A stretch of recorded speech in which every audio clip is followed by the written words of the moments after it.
It was exciting being in Venice and presenting our exhibit there.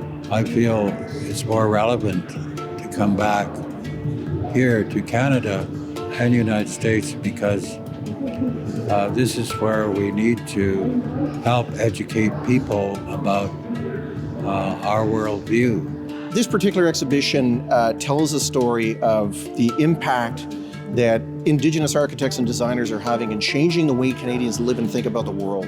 I didn't want just to talk to people's heads, I wanted to talk to people's feelings.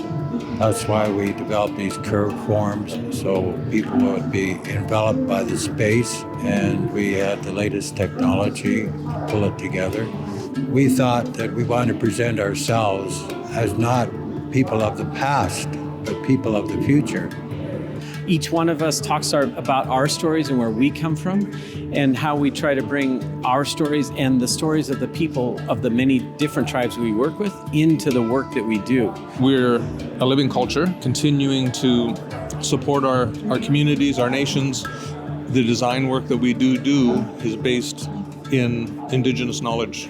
Indigenous architecture is more than a style or a type, that it's actually a way of thinking. And that we all think about that indigeneity differently and how it gets expressed through the architecture as designers. The way we design the spaces that we live in and the way we live in those spaces are interconnected. Everything that we do in our lives, if we build, if we plant, we got to listen to the earth.